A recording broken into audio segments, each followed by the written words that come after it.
बसंत ऋतु में गार्डन की खूबसूरती देखने लायक होती है।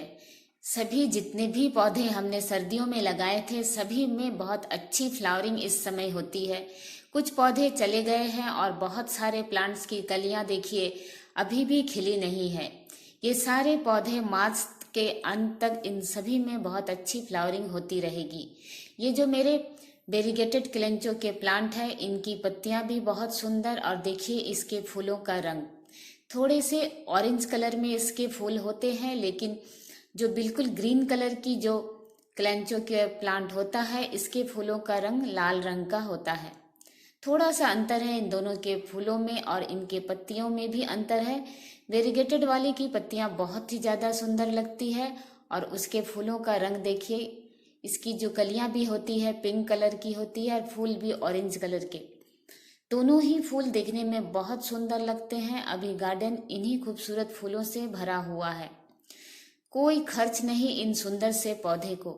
जो गार्डनिंग में बिल्कुल भी खर्च नहीं करना चाहते हैं, वो तो इन खूबसूरत पौधों को जरूर से लगाएं। कभी भी आपके गार्डन से ये पौधे जाएंगे नहीं। सिर्फ कटिंग से ही नहीं, एक पत्ती से भी बहुत आसानी से ये पौधे ग्रो हो जाते हैं। पूरी सर्दियां हमारे गार्डन में ये खूबसूरत फूल होते हैं, तो हमारा मन करता है कि गर्मियों में भी हमारे गार्डन में फूलों की बहार रहे। देखिए ये सारे गुलदाउदी, मैंने इससे पहले जो वीडियो डाली थी उसमें ये सुंदर से फूल खिले नहीं थे।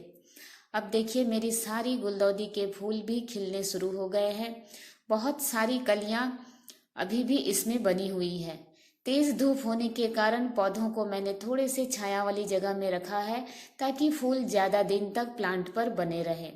अचानक से देखिए इस गेंदे के कलर मुझे बहुत ही पसंद होता है, और यहाँ पर बोगनविला भी देखिए थोड़ी बहुत खिल रही है। मेरे गार्डन में कुछ मैं खास केयर नहीं कर पाती हूँ, शायद यही वजह है।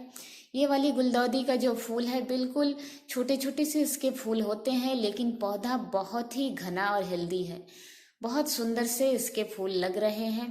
पर मुझे इस बार मेरे गार्डन में जितने भी गुलदाउदी के प्लांट आए हैं, उसमें सबसे ज़्यादा पसंद ये पीले वाला लग रहा है। बहुत खूबसूरत सा हल्का सा इसमें पीला रंग है, बीच में थोड़ा सा गहरा पीला, और देखिए उसके चारों तरफ हल्के पीले रंग की। ये फूल इतना खूबसूरत है कि इसे तो मैं इस गर्मी में जरूर से बचा कर रखूंगी। मेरे यहाँ गुलदाउदी के प्लांट गर्मियों में खराब हो जाते हैं, क्योंकि हमारे यहाँ गर्मियों में बिल्कुल नहीं, हमारे यहाँ का जो पानी नमकीन हो जाता है। तो इस बार मैंने सोच लिया है कि इसे मैं आरओ का पानी दूंगी, चाहे खुद मैं नमकीन पानी पी लूँ, लेकिन मैं इस बार अपने पौधे को जरूर से बचा कर रखूंगी। और इस बार मैं गर्मियों में कुछ खूबसूरत से फ्लावरिंग प्लांट को हैंगिंग बास्केट में लगाने की सोच रही हूँ।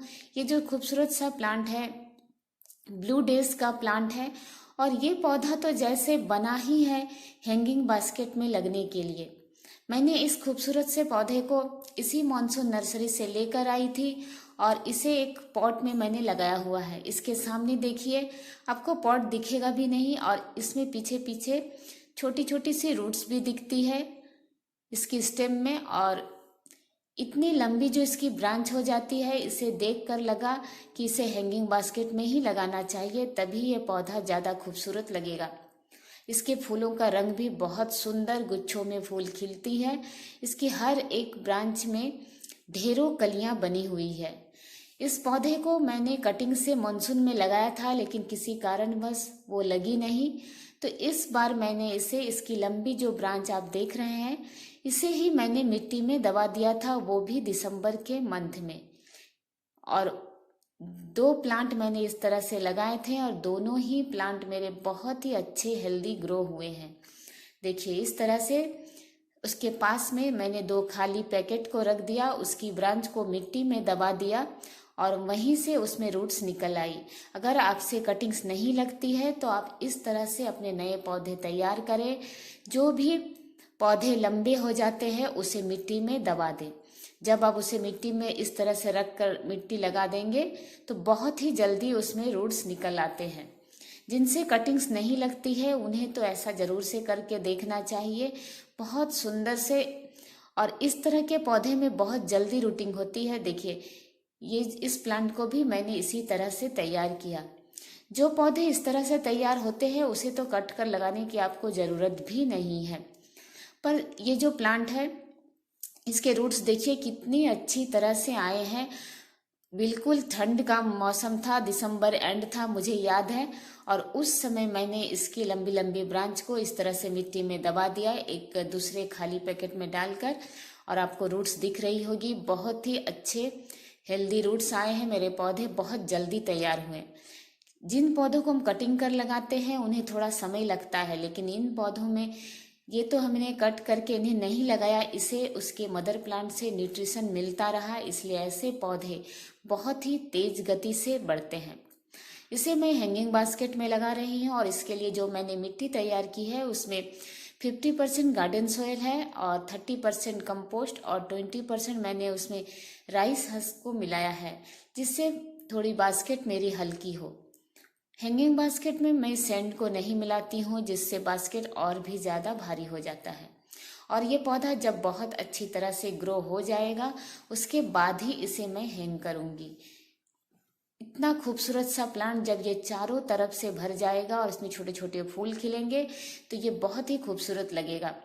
और ये है वेडेलिया का प्लांट, इसे भी मैंने हैंगिंग बास्केट में लगाया हुआ है। इस तरह के पौधे बहुत ही तेज गति से लंबे होते हैं, इसलिए वेडेलिया के प्लांट को तो समय समय पर जरूर से पिंच करें। हैंगिंग बास्केट में भी पौधे उतने ही दूर हैंग करें तो अच्छे लगते हैं जितनी दूर वो पॉट को पूरी तरह से कवर करे। बहुत नीचे की तरफ लटकते हुए पौधे भी उतने अच्छे नहीं लगते हैं। यानी कि आपका पॉट चारों तरफ से भरा रहे और उसमें फूल खिले, तभी वे खूबसूरत लगते हैं। और ये जो ब्लू डेज का प्लांट मैंने आपको पहले दिखाया, ये प्लांट छाया में भी इसमें फूल खिलते हैं। इसे आपको कोई तेज धूप में रखने की जरूरत नहीं है। अगर आपके गार्डन में हल्की धूप आती है, बिल्कुल छाया नहीं, थोड़ी धूप आनी चाहिए, तो ऐसी जगह पर भी आप अपने पौधे को रख सकते हैं, क्योंकि तेज धूप में इसके जो पेटल होते हैं बहुत ही कोमल होते हैं, वो जलने लगते हैं। और अभी मैं जो दूसरा प्लांट लगाने जा रही हूँ ये कोई फ्लावरिंग प्लांट नहीं है, इसे डॉलर प्लांट या कॉइन प्लांट भी कहते हैं।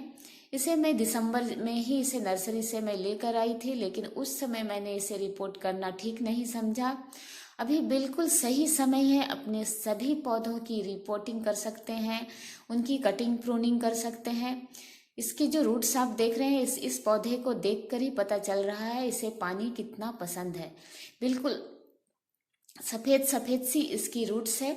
ऐसे पौधे को पानी बहुत पसंद होती है, इसलिए मैंने इसके लिए जो पॉट लिया है जो सफ़ेद रंग का आप देख रहे हैं, उसमें मैंने किसी भी तरह कोई होल नहीं किया है। बिना होल किए हुए ही पॉट में मैं इस सुंदर से पौधे को लगाऊंगी, क्योंकि इस पौधे को ओवर वाटरिंग का कोई खतरा नहीं है। इसे ज़्यादा पानी पसंद है, हमेशा इसमें नमी बनी रहे, इसलिए मैंने इसे बिना होल किए हुए पॉट में मैं इसे लगा रही हूँ। इस पौधे को मैं डिवाइड कर 2 पॉट में लगाऊंगी, क्योंकि ये प्लांट मुझे बहुत ज़्यादा पसंद है, लेकिन नर्सरी में मुझे ये कभी मिलता ही नहीं था।